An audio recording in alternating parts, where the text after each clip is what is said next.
iOS 17.5 is here with some new settings to change, tips to discuss, and the coolest thing that could ever possibly have come from all of the antitrust lawsuits that Apple is facing, and it's truly the death of jailbreaking. You're gonna love it. Let's begin with a quick change to stolen device protection and a much more exciting setting we've never talked about that lives right next door. In iOS 17.4, Apple released stolen device protection. We have a whole video breaking that down along with a bunch of other features. We'll drop a link to that in the description and in a card up above. In iOS 17.5 though, the feature itself hasn't changed, but there's a new pop-up that appears when you try to change any setting that's protected. This is actually super helpful because Apple didn't make too big a deal out of the 1-hour security timer when they first announced it, which probably resulted in a lot of confusion and angry Apple Store encounters. But while we're here, let's scroll all the way to the bottom and find a hidden gem of a setting I hope you already have on, but we just have to make sure. Automatic verification, which basically eliminates captchas in apps and on the web by letting iCloud verify your device for you. Just scroll to the bottom here, and under Advanced, you'll see Automatic Verification. Tap the switch to turn it on. Unless you actually like tapping pictures of fire hydrants or bridges, you gotta have this turned on. Before we talk about a new feature, in iOS 17.4, Apple gave iPhone users in the EU the ability to sideload apps onto their iPhones. In other words, to use third-party app stores, not just the evil Apple App Store that, in return for an incredibly easy-to-use ecosystem, charges developers a fee for distributing their apps to millions of people. Way to look out for the little guy, European Commission. But in iOS 17.5, the features keep on coming for our friends in the EU. Now you all can download apps directly from the web. iOS also includes a new malware detection system. How does that work? I don't know. Somebody buy me a ticket to Paris and I'll find out for you. Be warned, this is the coolest new thing that's happened to iPhone since basically forever. It might not be a setting on your end, but it is a setting on Apple's end, and it was basically the only reason left that anyone might ever think about jailbreaking their iPhone or switching to Android. After over a decade, Apple finally lifted the ban on gaming emulators in the App Store, which means that you can now play classic Nintendo games on your iPhone. The app we're talking about is called Delta Game Emulator. Let's search for it in the App Store. I'll open the App Store, tap search, Delta, and it pops up right at the top because everybody's downloading this. As you can see, I already have it. I'll just tap open. And then I'm gonna tap here on GoldenEye 007. What? Playing GoldenEye on your iPhone? Now we can't show you how to download games onto your iPhone because the legality of downloading Nintendo games from the internet is a bit of a gray area. But let's just say that if you join our channel, members might just be able to download a free PDF guide that walks you through the entire process of how to set up the Delta emulator and start gaming today. Holy crap!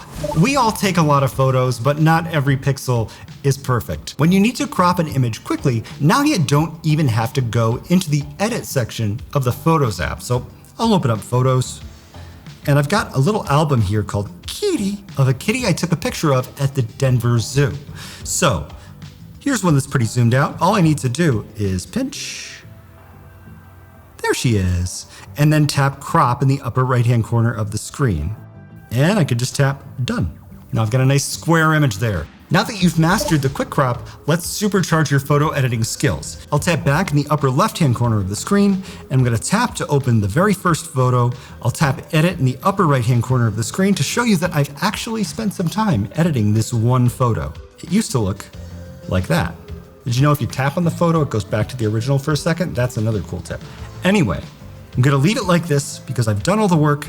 I'll tap cancel in the upper left-hand corner of the screen, and I'll go back again. Maybe I already said this, but now you can copy and paste edits across multiple photos. I'll press and hold on the photo with the edits and tap copy edits.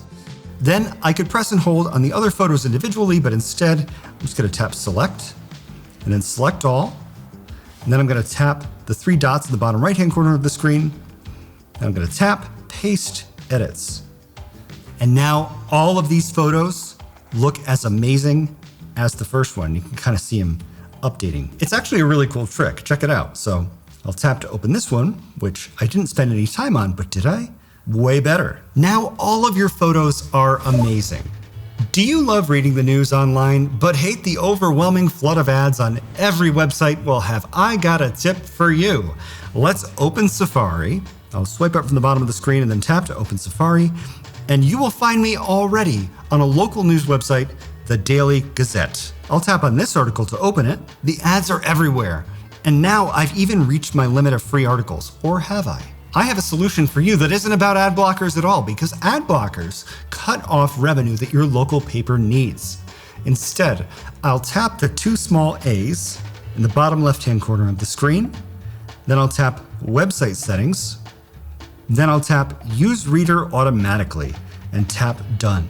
Then I'll tap Back, and then reopen that article, and it's just so easy I can read it now with no ads. The beauty of this is that ads still load behind the scenes, meaning the local newspaper still gets their 2 cents, and you can read the article in peace. I almost decided not to include this tip in the video, but the truth is, doing it this way is better than downloading an ad blocker for that local paper, and eventually they should update their website. Next up, an important update to timers that will transform the way you sleep through them. Let's open the clock app first. Open clock app. Pretty good, Siri. Now I'll set a timer and I'll choose 15 minutes. Instead of hitting start, I'll tap on the when timer ends option here and scroll all the way to the bottom, and then tap stop playing. Then tap set in the upper right-hand corner of the screen, then tap start. Imagine you're in the kitchen making bread and the yeast is yeasting for 10 minutes, which is about how long it takes. You don't want to just stand there waiting like a dum-dum, so you go to the couch and start watching a YouTube video. But here's the surprise twist. When your timer goes off, whatever your iPhone is currently running will shut down and your phone will go right back to the lock screen. It's truly a game changer, and it's actually a sleep timer. If you're someone who enjoys drifting off to sleep while listening to music, setting a timer with the option stop playing means the audio will stop when time runs out, not wake you up again, which would be somewhat self-defeating. Next up, a notification tip. When you've tightly packed away your apps into folders, those handy red notification circles that appear next to apps can seem like an extra tap away. But there's a nifty trick to streamline the process.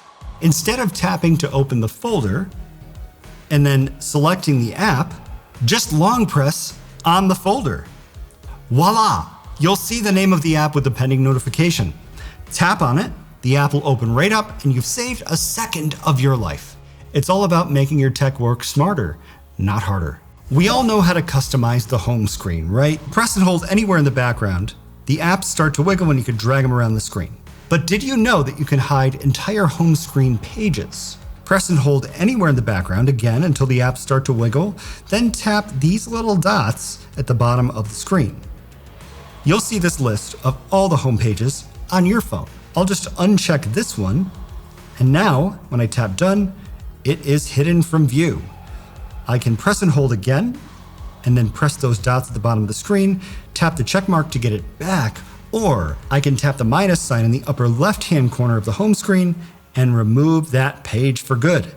When you're done, just tap done in the upper right-hand corner of the screen. This is a great tip for those of you who, like me, made a total mess of all of your home screens over the last 10 years or so. Here's a battery tip for you iPhone 15 users out there. It used to be that you could go to Settings, General, About, and see some pretty cool information about your battery health.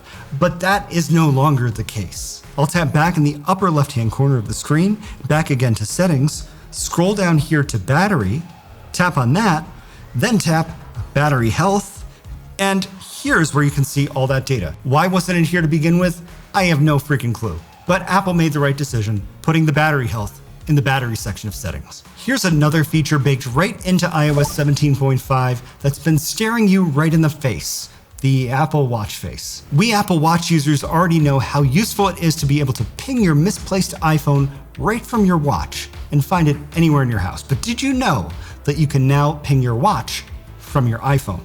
I'll tap back in the upper left-hand corner of the screen, then back to settings again. Then I'll scroll up and tap on Control Center and scroll all the way to the bottom because I haven't added this yet, and I'm going to add ping my watch. So tap the plus there, and since this is going to be such a useful feature, I'm going to drag it up towards the top here with my other important ones like calculator. Now, the next time your watch falls off your wrist, which obviously happens a lot, you can ping it from your phone. Just swipe down from the upper right-hand corner of the screen and tap the little watch pingy icon thing. And because you keep asking for it, this isn't what I'd exactly call a new setting in iOS 17.5. But since we've gotten so many comments asking, David, how did you get that amazing wallpaper on your iPhone? I just have to address it. It's a trade secret, and I'll never tell anyone how I got this on my phone. But you can get it in the members only area of our Discord. Just click the join button below to get it right now. And watch this video next about the privacy settings you have to change to stay safe on your iPhone.